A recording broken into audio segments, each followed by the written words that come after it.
All right. Thank you guys for joining us today live on Facebook and for today's Delaware startup story with Stewart Belsham and the founder of Symbiosys Consulting here in Wilmington, Delaware. And he's also one of our incubator clients, and Glen, who is Symbiosys Business Development Executive. Bob Buechner, who is the Director of Economic Development here at the Emerging Enterprise Center, is also joining me on this call today. I am Elise Portolato, the Program Manager at the Emerging Enterprise Center. For those joining, we are a nonprofit business incubator here in Wilmington, Delaware. So thank you guys for joining us. And I'm really looking forward to kind of just diving into learning more about Symbiosys and Stewart yourself. So well, thank you. Thank you for the opportunity. I'm looking forward to this too. So I kind of like to start off, Stewart, if you wanted to just kind of briefly tell people who are not familiar with Symbiosys Consulting, a little bit about yourself and your company in a quick word sentence or two. Well, certainly. We've been around since 2002.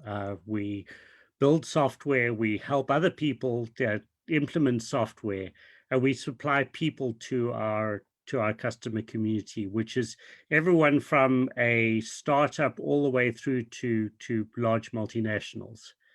I started my company for two reasons. One is that I'm an idealist, and working for all of these other firms, I always thought, if I could do it for myself, this is what I would do differently. And the other is that I get so much satisfaction from being surrounded by the very best people I know. And so this has been a 20-year exercise to see if I can recruit and retain people like Glen and my partners who I absolutely love working with. Well, that's great, because we're going to talk a little bit more about that hiring. Sure. And I actually am always curious, Stuart, a little bit about you specifically. So I actually personally don't know. Where did you grow up? So as you can hear, I've got a very thick New Jersey accent. I grew up in South Africa. I spent most of my childhood in Durban, which is on the southeast coast, picture Florida. And then 10 years in Johannesburg, where I did my undergrad I got a bachelor's in economics and business information systems. And then my first IT job was working for my dad's consulting firm, but he left Unisys and started his own firm. And so I started out by delivering PCs and kind of worked my way up from there. So and I feel like you hit on the why you began your business. I love the idea that you said it was an idealist perspective of, like, ideally, if I were to run a business, this is how it would be run. This is what we would do. And then I'm kind of now interested about how you recruit. So if you're ideally recruiting, is there anything specific you do when it came to your first hire, who you look for, how you started growing your team? Well, the certainly for me, values are everything. That if somebody shares my view on the world, that doesn't matter whether we are compatible in terms of our personalities. I mean, for goodness sake, if I was surrounded by people who are just like me, we'd be a hot mess. And so, I've kind of surrounded myself by people who compliment me. And so, my partner, Rob, in the UK is a technical genius. My other partner, Rob, and it helps to be called Rob in this company, obviously, is operationally, he is very, very sharp. And thank goodness for them, because otherwise I would have failed long ago. But I think that there's something else that one of the things I recruit for is a sense of humor, and I'll tell you why. Because it means that a person it's a sign of intelligence, but it also means that a person can learn. When I've come across people in the past who consider themselves to be fully complete and nothing to learn, then then there's no way I can help them. And it's so every person who works in our company is it has that common thread of we learn from our mistakes, and we try take out we always say that we take um, our work very seriously and ourselves less seriously. I love that. That's actually one of the first time I've heard that from a founder, and how they kind of look for the qualities that they look for in their employees. And it makes sense. I also wonder if your background, and you are a local and global company. So I wonder if your background, do you think that has where you grew up, and not growing up in the States, having a business in the States, has been a benefit to your company, and how you kind of see your mission? That's a great question. I suspect that part of it was that in my working for my dad's company, we were also a small company, and so yes, I was a programmer, but I also had to know how to program routers and switches. I also needed to know about security. I also needed to know how to yeah, set up a server, and so I suspect that that being a generalist really helped, because when I first arrived in this country, which was in '99, one of the first thoughts I had was just how specialized everyone was. And I think that that's both great because you can become an expert at something, but I also think that there is value to being as well-rounded as you can be. I agree. And I think that for you, I wonder if that kind of helped when it came to the pandemic. I know you had to take your business, and you guys had to pivot. Is there, what have you learned from the pivoting? What positive things have come out of pivoting in your company during this past year? Well, I mean, we were in the fortunate position in that we were a virtual company long before it became popular. So our first office space was really so that we would have a place to meet when we met up every 2 or 3 weeks, because all of us were at client sites all day. And it is lovely to have a place at the incubator where we can network with others and collect ourselves. So and one of my colleagues, Mike, who's in California, I haven't seen Mike in person in 3 years because he doesn't travel much past the city limits. But it doesn't matter because we get together for a daily scrum at 10:30 every morning, which is a great idea. Just and sometimes it lasts half an hour, sometimes it lasts 5 minutes, sometimes we'll arrive, tell a joke, and leave. But just being able to connect up with with your team makes all the difference to us.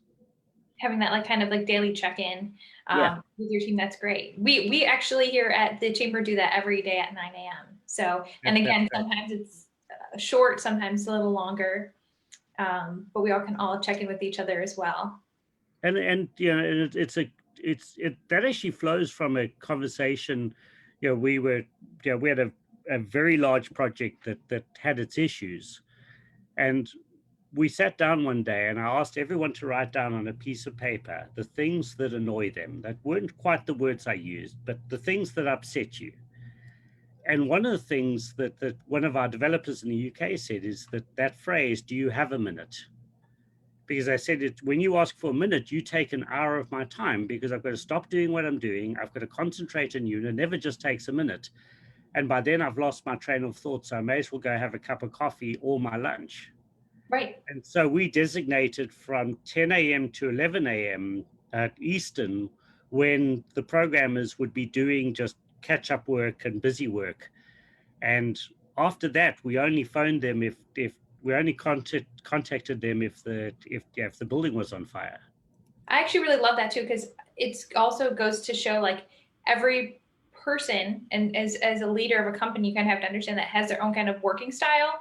And it, especially if you're in your head is just on one project, it does take a lot of energy to then kind of reframe your thinking into whatever the next problem is. So that's and that's a very good way of putting it.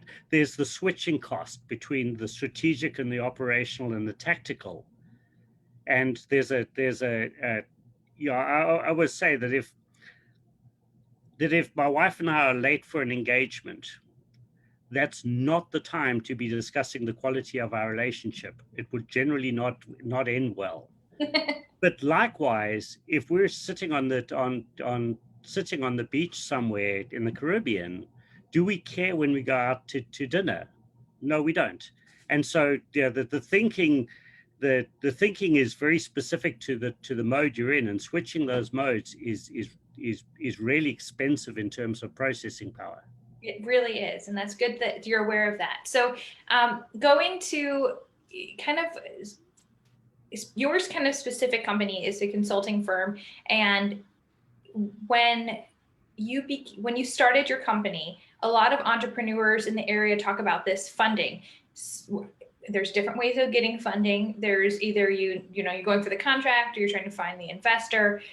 Is there something that you learned through the process of starting and scaling your company in terms of funding that you could share with our audience? Well, certainly, I wouldn't have attempted starting my own company if I didn't have an anchor client. Okay. And I'd been doing a lot of work at DuPont when I started my own firm. And so DuPont were my anchor client. And for the first number of years, they were my only client. And that gave me a little bit of space. The second thing is that the first thing I did was take a massive salary cut. And the reason I did that is I wanted to make sure that I could make payroll every month.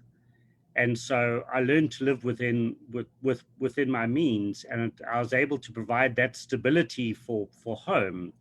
Even if we weren't living kind of high on the hog, there was that stability of a check coming in every month. And over the last 18 odd years, with a couple of minor blips, that's always happened. I've always brought in that check, because for entrepreneurs, you've got to have your emotional safe space. And if everything is feast or famine, it becomes very hard to kind of stay the distance. That's really good advice too. And I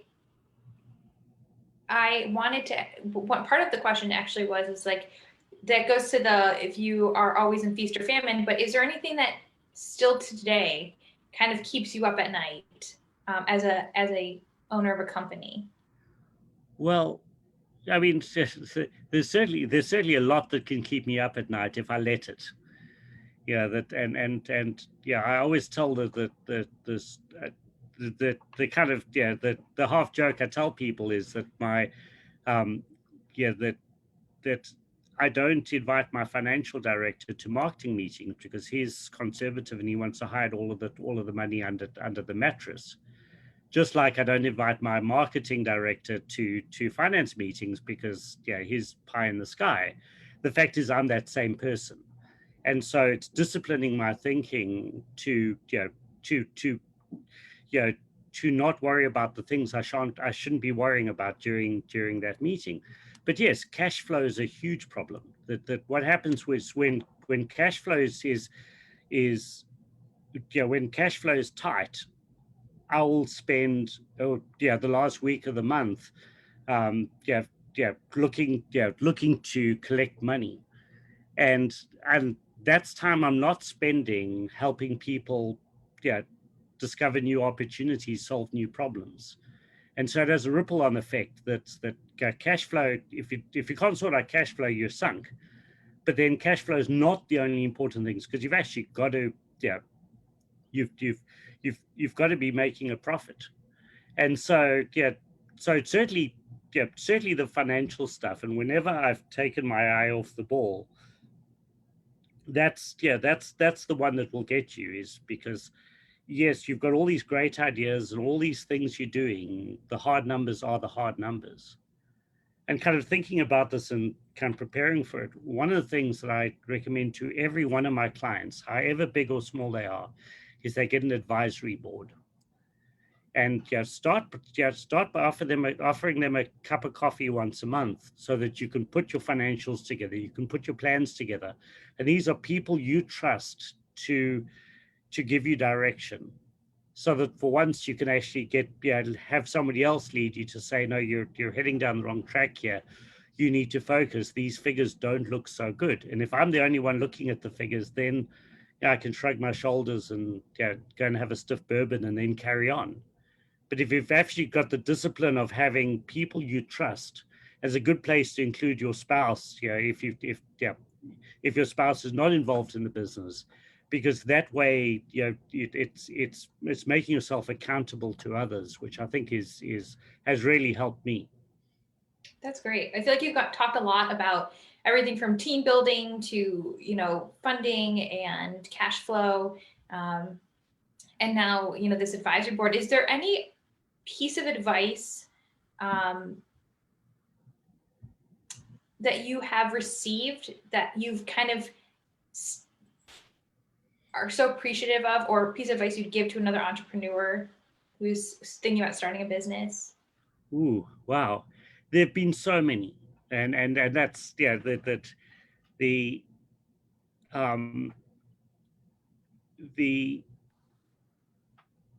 certainly in that if off the there are a couple of things which I cling to and I go back to over and over again.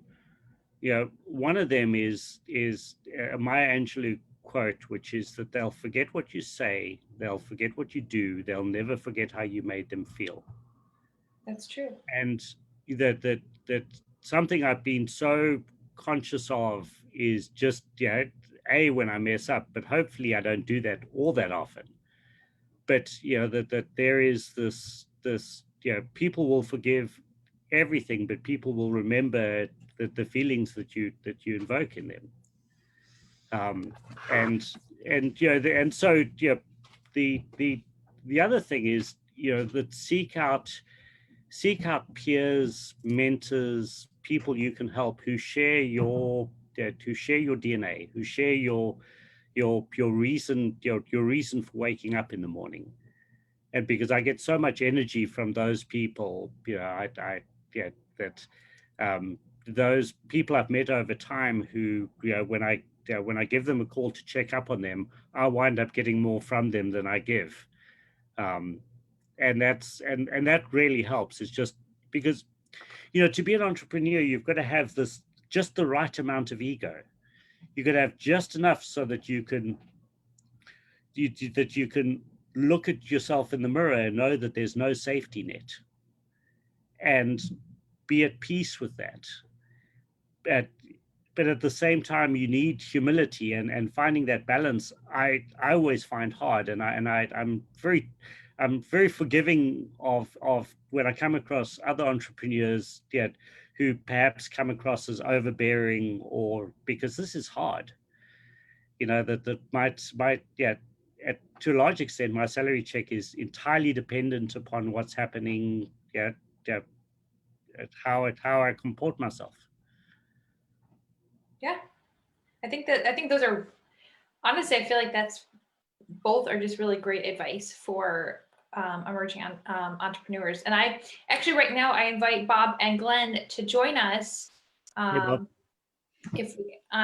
video as we kind of wrap up, because I know you guys have pivoted. I know not just with the pandemic, but I know that DuPont is they have changed how you do business too. So if you wanted to share a little bit about what you guys are doing now to the community. Yes, certainly. So we're doing we're doing a lot of helping helping with the blocking and tackling of running a business in a digital world. This trend was certainly happening, but COVID has reinforced it.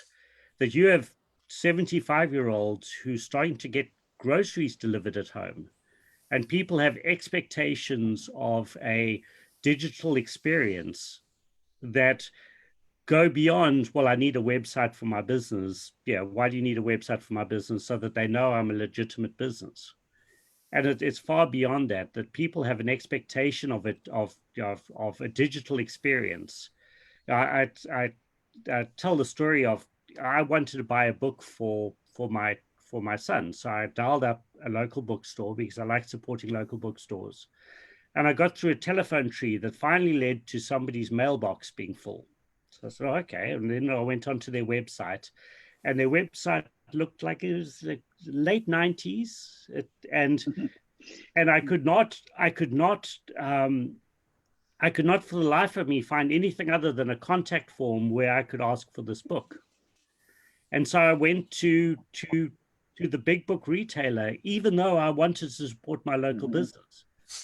And so part of it is helping our clients. So yeah, putting together e-commerce solutions. Shopify is we're big fans of Shopify. You guys you just signed up to become Shopify experts. Yes. But it's more than that. It's looking at the customer experience from the customer's perspective. How do they want to do business with you? What's convenient for them to do business? It doesn't cost a lot of money to have a real live voice answer the phone. Even if for that voice to answer the phone just takes a message and assures them that someone will get back to them.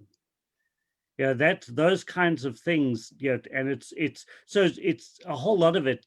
Glen use the quote. Glen, what percentage of business comes from out of state? I saw something just recently that for small businesses that have moved to an effective online customer experience, they've recently found that over 75% of their business comes from out of state clients.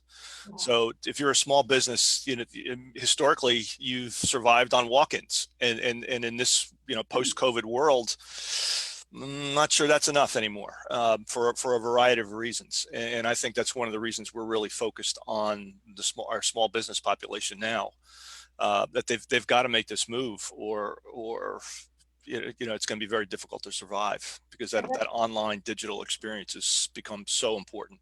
And I think this is why right now, specifically, all of these conversations with you guys about what you're doing and startups, but it's not only sharing your experience, but it's also helping other small businesses who are hopefully listening to learn about what you guys are doing, and then how you're pivoting, how you're helping other business pivot during this.